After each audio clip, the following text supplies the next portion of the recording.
আমরা যখনই কোনো বিজনেস নিউজপেপার বা বিজনেস নিউজ চ্যানেল খুলি তখন দুটি শব্দ বারবার শুনতে পাই, বুল মার্কেট এবং বিয়ার মার্কেট। কখনো বলা হয় বাজার এখন বুলিশ বা তেজি, আবার কখনো বলা হয় বাজার এখন বিয়ারিশ বা মন্দা। কিন্তু প্রশ্ন হলো, এই বুল মার্কেট আর বিয়ার মার্কেট আসলে কি? কিভাবে বুঝবো আমরা এখন কোন মার্কেটে আছি? আর সবচেয়ে গুরুত্বপূর্ণ, কিভাবে এই দুই মার্কেটে ইনভেস্ট করব, কি করব কি করব না। আজকের ভিডিওতে আমরা জানবো যে এই বুল মার্কেট আর বিয়ার মার্কেট আসলে কি। What is bull market and beer market?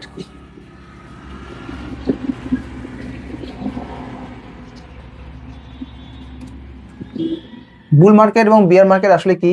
এদের মধ্যে বুল মার্কেট এবং বিয়ার মার্কেটের মধ্যে পার্থক্য কি? Basic difference.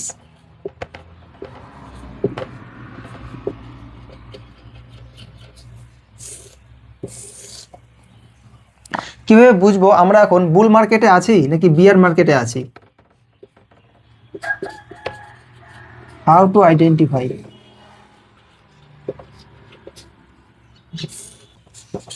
এবং সবচেয়ে গুরুত্বপূর্ণ, একজন সাধারণ ইনভেস্টর হিসেবে আপনি কিভাবে বুল মার্কেটে টাকা কামাবেন? How to earn in bull market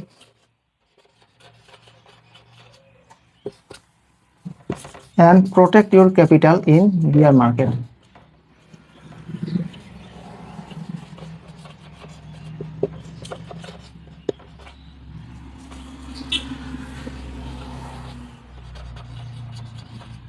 কিভাবে বুল মার্কেটে আপনি টাকা কামাবেন, আর যখন বিয়ার মার্কেট আসবে কিভাবে নিজের টাকা বাঁচাবেন।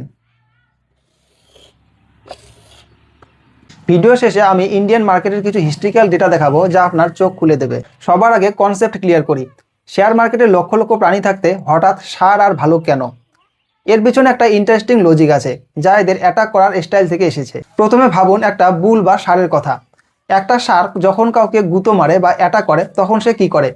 সে তার শিং দিয়ে নিচে থেকে উপরে ধাক্কা মারে। যেহেতু ষাঁড় নিচ থেকে উপরে মারে, তাই যখন মার্কেট নিচ থেকে উপরে ওঠে তখন আমরা বলি বুল মার্কেট। অন্যদিকে ভাবুন একটা বিয়ার বা ভালুকের কথা।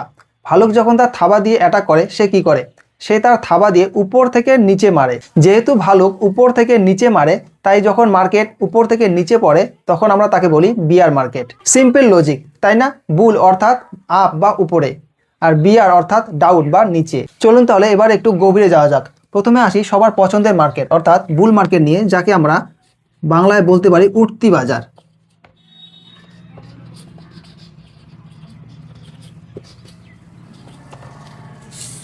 অফিসিয়ালি বুল মার্কেট কাকে বলে?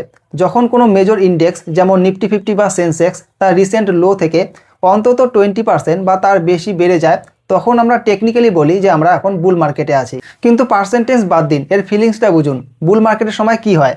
এক হলো অপটিমিজম।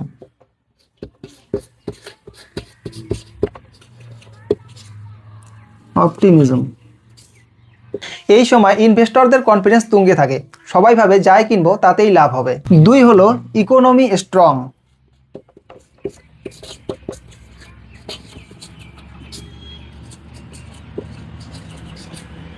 এই সময় দেশের ইকোনমি ভালো থাকে, জিডিপি গ্রোথ পজিটিভ থাকে। তিন হলো হাই এমপ্লয়মেন্ট।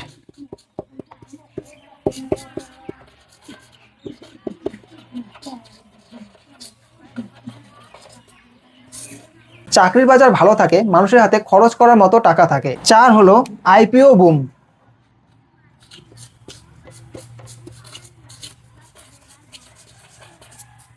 এই সময় প্রচুর কোম্পানি তাদের আইপিও নিয়ে আসে এবং সেগুলো সুপার হিট হয়।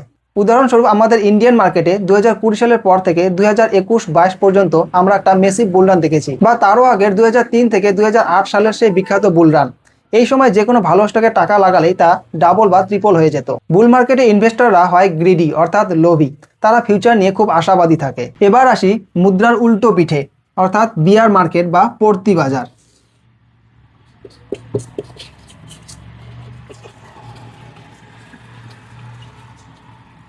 নাম শুনলেই অনেকের বুকের ধড়ফড়ানি শুরু হয়। অফিসিয়ালি বিয়ার মার্কেট কাকে বলে? যখন মার্কেট তার রিসেন্ট হাই থেকে 20% বা তার বেশি নিচে পড়ে যায় তখন তাকে বিয়ার মার্কেট ঘোষণা করা হয়। এখানে একটা কনফিউশন ক্লিয়ার করি। মার্কেট যদি 5% বা 10% পড়ে সেটা কিন্তু বিয়ার মার্কেট না, সেটাকে বলে কারেকশন।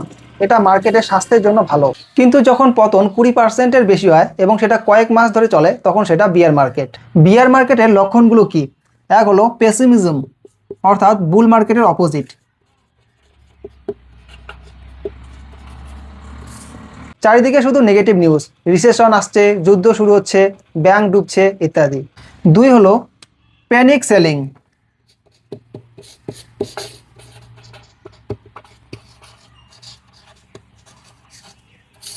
ইনভেস্টররা ভয়ে তাদের শেয়ার বেচতে শুরু করে, লস বুক করে মার্কেট থেকে বেরিয়ে যায়। তিন হলো economic slowdown,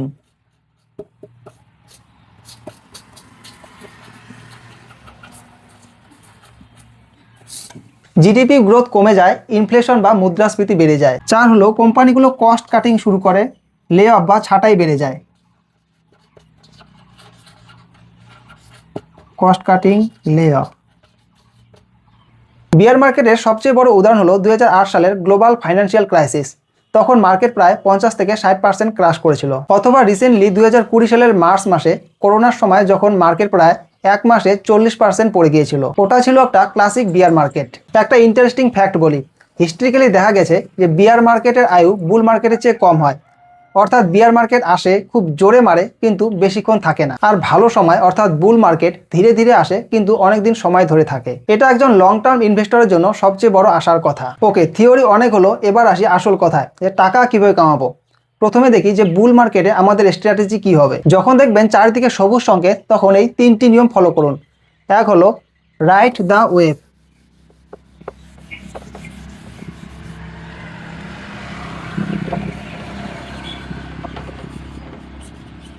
write the wave অর্থাৎ স্রোতের সাথে চলুন। বুল মার্কেটে ট্রেন্ড আপনার বন্ধু। এই সময় মার্কেট টাইমিং করার চেষ্টা করবেন না, ভালো কোয়ালিটি স্টকে ইনভেস্টেড থাকুন। হুট করে 10-15% রিটার্ন দেখেই শেয়ার বেচে দেবেন না, কারণ বুল মার্কেটে মাল্টি ব্যাগার রিটার্ন পাওয়া যায়। দুই হলো বাই দ্য ডিপস,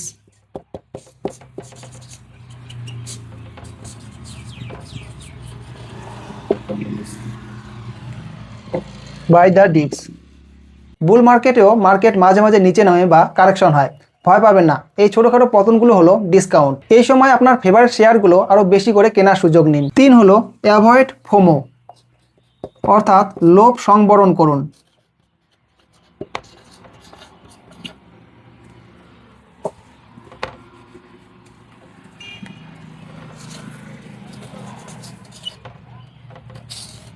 সবচেয়ে বড় ভুল মানুষ যেটা করে, যে বুল মার্কেটে শেষে এসে এন্ট্রি নেয়। যখন দেখবেন আপনার পাড়ার চায়ের দোকানদারও আপনাকে শেয়ার টিপস দিচ্ছে, তখন বুঝবেন মার্কেট খুব গরম হয়ে গেছে। তখন সাবধানে পা ফেলুন। পচা বা বাজে ফান্ডামেন্টালের কোম্পানি এই সময় খুব ওড়ে, ওগুলোতে হাত দেবেন না। এবার আসি সবচেয়ে কঠিন পার্টে। যখন বিয়ার মার্কেট আসে তখন 95% মানুষ লস করে, কিন্তু ওয়ারেন বাফেট বা রাকেশ ঝুনঝুনওয়ালার মতো লিজেন্ডরা এই সময় তাদের আসল সম্পদ তৈরি করেন। তো বিয়ার মার্কেট এলে আমরা কি করব? এক হলো don't catch the falling knife,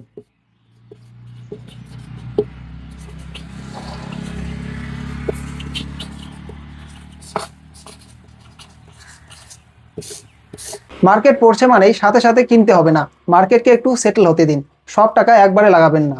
দুই হলো SIP is king, SIP is king.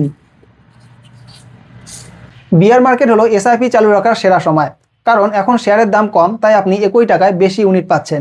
যখন মার্কেট ঘুরবে তখন এই কেনা ইউনিটগুলোই আপনাকে বিশাল প্রফিট দেবে। একে বলে রুপি কস্ট অ্যাভারেজিং। তিন হলো ফোকাস অন ডিফেন্সিভ সেক্টর,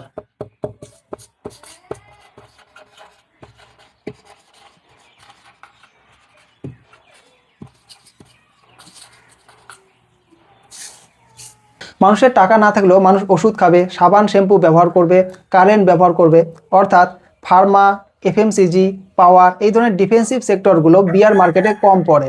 আপনার পোর্টফোলিওতে এগুলো অ্যাড করতে পারেন। চার হলো ক্যাশ ইজ কিং,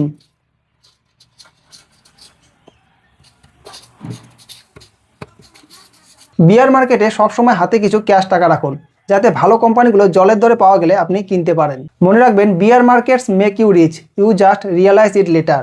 এবার একটু আমাদের দেশের দিকে তাকাই। ইন্ডিয়ান মার্কেট কিন্তু একটু স্পেশাল। আপনারা যদি গত 20-25 বছরের নিফটি 50 বা সেন্সেক্সের চার্ট দেখেন, কি দেখতে পাচ্ছেন? দেখুন, 2008-এ ক্রাশ হয়েছে, 2016-তে ডিমনিটাইজেশন, 2020-তে করোনা, কত বড় বড় গর্ত, কিন্তু আলটিমেটলি গ্রাফটা কোন দিকে গিয়েছে? উপরের দিকে। ইন্ডিয়া একটি গ্রোয়িং ইকোনমি, আমাদের জনসংখ্যা ইয়ং, আমাদের কনজামশন বেশি, তাই ইন্ডিয়ান কনটেক্সটে বিয়ার মার্কেট হলো সাময়িক বাধা। আমাদের দেশে বুল রানগুলো 3 থেকে 5 বছর পর্যন্ত স্থায়ী হয়, আর বিয়ার ফেজগুলো 1 থেকে 1.5 বছরের মধ্যে শেষ হয়ে যায়। যেমন আমরা এখন অল টাইম হাইয়ের কাছে আছি বা একটু কারেকশন মোডে আছি, কিন্তু লং টার্মে ইন্ডিয়ান মার্কেটের ফিউচার বুলিশ। তো বন্ধুরা, আজকের ভিডিও থেকে আমরা কি শিখলাম? যে বুল মার্কেট মানে হলো খুশির দিন, কিন্তু সাবধানে থাকতে হবে যাতে পচা শেয়ার কিনে না ফেলি। 2 হলো বিয়ার মার্কেট মানে ভয়ের দিন নয়, ওটা হলো সেল বা ডিসকাউন্টের দিন, শপিং করার সেরা সময়। 3 হলো লং টার্মে মার্কেট সবসময় উপরেই যাবে যদি আপনি ভালো কোম্পানিতে ইনভেস্ট করে থাকেন। আপনার পোর্টফোলিও এখন কি অবস্থা, গ্রিন নাকি রেড? আপনি কি এখন কিনছেন নাকি বেচছেন? নিচে কমেন্ট করে অবশ্যই জানান। যদি এই ভিডিওটা থেকে নতুন কিছু শিখে থাকেন তাহলে একটা লাইক দিন, শেয়ার করুন সেই বন্ধুকে যে মার্কেট একটু পড়লে প্যানিক করা শুরু করে। দেখা হবে পরের ভিডিওতে, ততদিন পর্যন্ত শিখতে থাকুন, ইনভেস্ট করতে থাকুন। জয় হিন্দ।